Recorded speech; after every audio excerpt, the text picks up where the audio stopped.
roket para pejuang Gaza yang diluncurkan dari Gaza dan jatuh atau masuk ke wilayah Israel itu biasanya langsung ada suara sirine. Itulah sirine yang akhirnya mengaktifkan Iron Dome. Namun kali ini dua roket para pejuang ini berhasil menembus wilayah Israel tanpa adanya sirine peringatan, bahkan Iron Dome tidak bergerak sama sekali.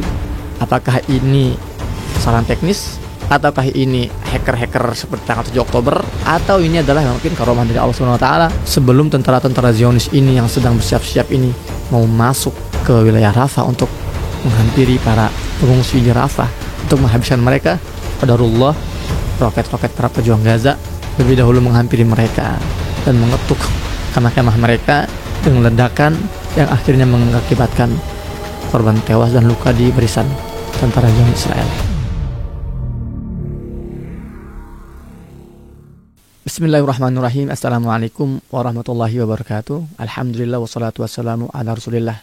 Teman-teman, apa kabar semuanya? Kembali lagi bersama saya Muhammad Hussein di channel Muhammad Hussein Gaza. Teman-teman, sudah hari ke-213, artinya sudah 7 bulan lebih.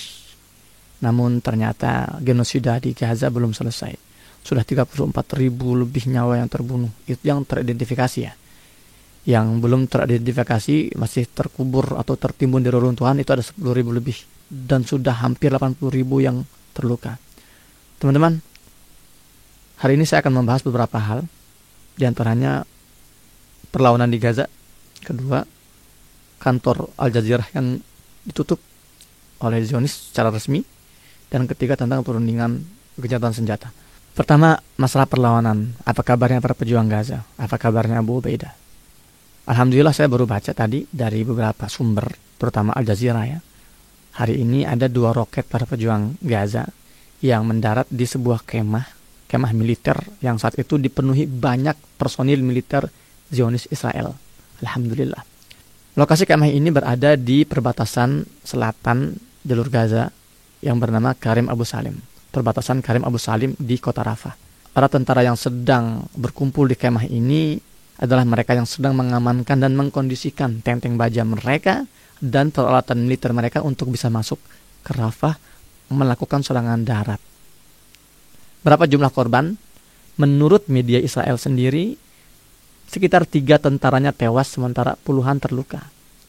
Sekali lagi itu menurut versi media Israel. Tapi kita mengetahui memang ketika saya belajar di Gaza di Fakultas Israel Affairs, itu diantar kebijakan media atau kebijakan pemberitaan Israel ini ya mereka biasa mengurangi jumlah korban mereka ya untuk menjaga semangat dan psikologi tentara lainnya. Jadi ya jangan kaget kalau misalnya mereka mengumumkan 3 yang terbunuh, mungkin kenyataannya 13 atau mungkin 23, Allah alam. Yang pasti 2 roket ini berhasil diluncurkan oleh para pejuang Gaza ke kemah penuh ya, berisi penuh para tentara Israel di Karim Abu Salim. Dan yang menarik lagi teman-teman, ada investigasi dari intelijen militer Israel kenapa 2 roket ini jatuh ke kemah mereka tanpa adanya sirine peringatan. Luar biasa. Jadi biasanya teman-teman, roket para pejuang Gaza yang diluncurkan dari Gaza dan jatuh atau masuk ke wilayah Israel itu biasanya langsung ada suara sirine dan itulah sirine yang akhirnya mengaktifkan Iron Dome atau sistem pertahanan udara Zionis Israel. Namun kali ini 2 roket para pejuang ini berhasil menembus wilayah Israel tanpa adanya sirine peringatan, bahkan Iron Dome tidak bergerak sama sekali. Apakah ini kesalahan teknis, ataukah ini ya hacker-hacker seperti tanggal 7 Oktober yang berhasil menonaktifkan sirine dan Iron Dome Israel, atau ini adalah mungkin karunia dari Allah SWT membantu para pejuang-pejuang Gaza di sana. Yang penting alhamdulillah ya kita bersyukur karena kalau kita bersyukur Allah akan memberikan kenikmatan yang lebih ya, bahwa tentara Zionis masih terus terbunuh sampai hari ini. Nah, teman-teman, fakta bahwa perjuangan masih terus berlanjut, perlawanan masih belum berhenti. Ini menegaskan 7 bulan sudah Israel dengan backup tentara dari Barat, Amerika, Inggris, Jerman, Perancis beserta amunisinya. 7 bulan mereka berusaha menghabisi para pejuang Gaza namun gagal total. Tidak hanya bertahan, para pejuang Gaza masih terus memberikan pukulan-pukulan keras terhadap tentara-tentara Israel yang ada di Gaza, Palestina. Dan sekali lagi tugas mereka saat itu adalah tentara yang sedang mengamankan dan mengkondisikan puluhan tank-tank baja yang siap untuk dikerahkan untuk menyerang satu-satunya pertahanan terakhir para pengungsi Gaza, yaitu di Rafah. Jadi setelah utara dihabisi, wilayah utara di bumi hanguskan, kemudian mereka ke wilayah tengah, sementara yang memaksa jutaan warga Gaza terpaksa mengungsi di Rafah, dan sekarang mereka bersikeras ingin menyerang Rafah, yang mana hal ini ditentang habis-habisan oleh pihak Israel sendiri, oleh para pejabat tinggi Israel di kalangan oposisi, oleh media-media Israel, dan oleh warga Israel yang bagi mereka semakin lama tentara Israel berada di Gaza, maka Israel akan semakin menelan kerugian, baik kerugian materi maupun immateri. Kerugian materi artinya ya kerugian keuangan, pemboikotan akan terus berlanjut, amunisi-amunisi yang mahal ini juga akan habis, itu kerugian materi. Kerugian immateri, dukungan dunia terhadap Palestina akan semakin besar, dan Israel akan berujung pada isolasi internasional. Jadi ketika ada segelintir orang Israel yang menentang serangan ke Rafah, bukan berarti mereka ini kasihan dengan Gaza, bukan, tapi mereka takut Israel ini semakin hancur. Israel yang sudah hancur lebur, yang sudah porak-poranda akan semakin habis, akan semakin rusak. Dan mereka menuduh Netanyahu, Perdana Menteri Israel ini, sebagai biang keladinya. Karena Netanyahu ini sudah bukan lagi rahasia, sedang mengalami banyak tuntutan dan kasus skandal. Kalau perang selesai, perang berakhir, maka Netanyahu akan langsung digelandang ke pengadilan mereka. Jadi itu kabar gembira pertama. Alhamdulillah, sebelum tentara-tentara Zionis ini yang sedang bersiap-siap ini mau masuk ke wilayah Rafah untuk menghampiri para pengungsi di Rafah, untuk menghabiskan mereka, qadarullah, roket-roket para pejuang Gaza lebih dahulu menghampiri mereka dan mengetuk kemah-kemah mereka dengan ledakan yang akhirnya mengakibatkan korban tewas dan luka di barisan tentara Zionis Israel. Itu yang pertama. Kemudian teman-teman, yang kedua, ini kabar sangat menyakitkan sekali. Akhirnya kemarin hari Ahad, Knesset atau parlemen Israel dengan instruksi dari Netanyahu resmi mengeluarkan keputusan untuk mencabut izin operasi Al Jazeera di Palestina.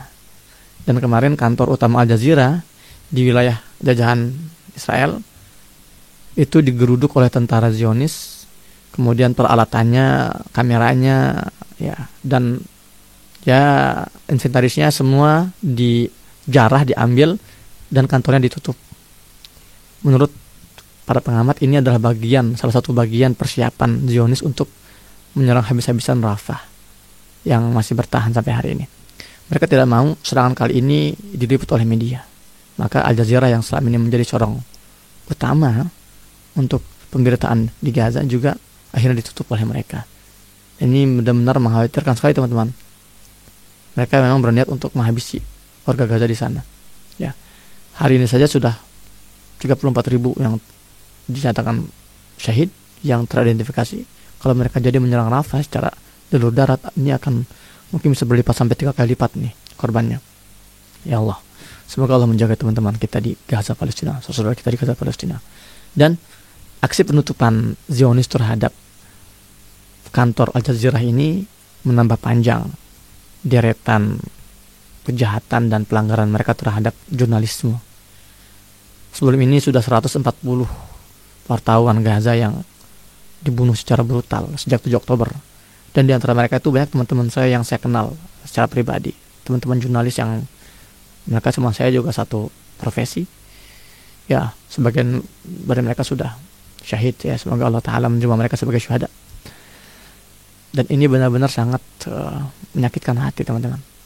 Maka kita bantu Al Jazeera dengan ikut menyuarakan Palestina. Ya, kalau saya bikin konten ini, tugas kalian hanya share. Silakan komentar sebanyak-banyaknya dan share seluas-luasnya. Kita buktikan kepada Zionis, Al Jazeera mungkin ditutup, tapi suara-suara kita tak akan bisa dibungkam oleh mereka. Nah, yang ketiga, pembahasan tentang perundingan gencatan senjata. Apa kabarnya gencatan senjata? Memang 1 minggu ini benar-benar ada perundingan yang sangat-sangat keras, sangat-sangat intens di Kairo. Perundingan antara Hamas dengan Israel yang dimediasi oleh 3 negara, yaitu Qatar, Mesir, dan Amerika. Jadi perundingan ini bukan perundingan langsung ya, tapi perundingan tidak langsung.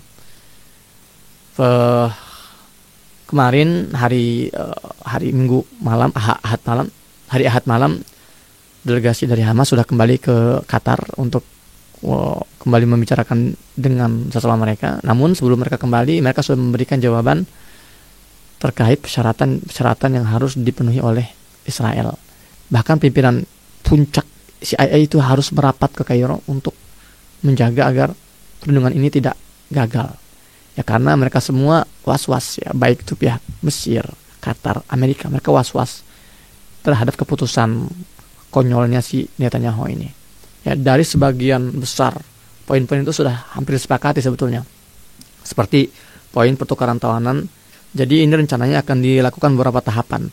Tahapan pertama, pertukaran 40 tentara Israel yang ditawan di Gaza ditukar dengan ya beberapa ratus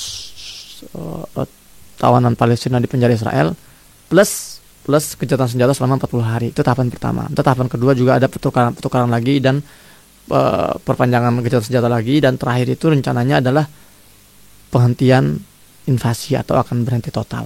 Itu target utamanya para pejabat Hamas dalam runding. Sekali lagi mereka menitik beratkan pada dibebaskannya seluruh tawanan Palestina, dan kedua dihentikan perang secara total. Dan ini yang tidak mau disetujui oleh Netanyahu ini. Sekali lagi alasannya adalah karena Netanyahu ini tahu banget kalau perang selesai dia akan masuk ke penjara, dan pihak Amerika pun sudah benar-benar kerepotan. Kita lihat bagaimana hari-hari ini kampus-kampus besar di Amerika ini sudah mulai marah. Ya, sudah ada yang berhenti beroperasi. Kegiatan belajar mengajar itu berhenti beroperasi karena banyaknya aksi demonstrasi di dalam kampus. Masya Allah. Juga kalau bicara ekonomi Amerika yang sudah semakin terpuruk, dan juga hubungan politik mereka dengan negara Arab yang sudah mulai remuk, ya karena ulah Israel yang tidak juga mau berhenti melakukan genosida di Gaza. Jadi yang sangat dirugikan di sini itu adalah Amerika dan sekutunya. Maka mereka berusaha sekuat tenaga agar kesepakatan gencatan senjata ini segera berakhir. Bukan karena mereka kasihan sama warga Gaza, bukan, tapi karena mereka tidak tahan dengan kerusakan yang mereka hadapi. Ya, jadi saat ini bola panasnya ada di Israel. Terakhir itu respon para petinggi Hamas sudah diserahkan ke pihak mediator untuk kemudian dibahas. Namun ya beberapa analisa yang saya baca itu mengabarkan bahwa kemungkinan Israel tidak akan mau. Ya, dia akan tetap bersikeras melakukan serangan ke Rafah, melanjutkan perang meskipun kerugiannya sudah sangat besar sekali. Dan ada juga sebuah analisa yang mengatakan kalau ini berlanjut kemungkinan akan ada gerakan revolusi oleh orang Yahudi sendiri di Israel yang berujung pada kudeta atau semacam revolusi yang terjadi di tahun 1998 di Indonesia. Jadi ini people power di Israel pun mereka sudah benar-benar tidak sanggup, terutama mereka keluarga para tawanan yang anak-anak mereka atau anggota keluarga mereka masih ditawan di Gaza. Karena mereka tahu Netanyahu ini, pimpinan mereka ini tidak berniat untuk membebaskan anak-anak mereka yang sedang ditawan oleh para pejuang Gaza. Netanyahu ini berniat untuk menghabisi para pejuang Hamas beserta para tawanan-tawanan yang sedang ada di tangan para pejuang Gaza ini. Dan ini yang membuat masyarakat ya, di Israel ini benar-benar hilang akal. Mereka benar-benar sangat terpukul dan mereka marah semarah-marahnya terhadap Netanyahu. Ya itulah salah satu hasil dari salawat kita, salawat Ashghil. Ya Allah, Ashghilil zalimin bidzalimin, ya Allah, sibukkan orang-orang zalim itu dengan orang-orang zalim lainnya. Nah, terus bagaimana terkait serangan Iran ke Israel pada hari ini? Insya Allah saya akan bahas di konten selanjutnya. Tapi sebelum saya tutup, saya ingin sampaikan kabar gembira. Alhamdulillah, sampai hari ini bantuan kalian yang dititipkan melalui lembaga INH masih terus berlangsung. masih terus dieksekusi. Bahkan beberapa hari yang lalu, 30 April ya, sekitar 5 hari yang lalu, kita berhasil memasukkan 15 ton daging segar ke wilayah utara.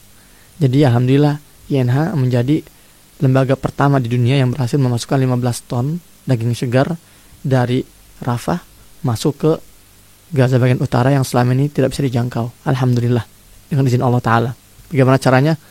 Enggak bisa saya ungkap di sini ya, karena ini menyangkut keamanan teman-teman di sana. Intinya alhamdulillah bantuan kalian masih terus kita salurkan, dan kita masih terus open donasi bagi kalian yang mau terus menjadi bagian dalam perjuangan di Gaza Palestina, membantu mereka yang memang sedang menghadapi musibah yang luar biasa ini. Kami masih membuka peluang. Silahkan kalian bisa transfer ke nomor rekening di deskripsi dan di kolom komentar. Dan juga buat kalian yang mau berkurban tahun ini untuk Gaza, kami juga membuka insya Allah. Dan kami juga membuka program tersebut, insya Allah kita akan umumkan dalam waktu dekat. Demikian dari saya hari ini, Muhammad Hussein. Assalamualaikum warahmatullahi wabarakatuh.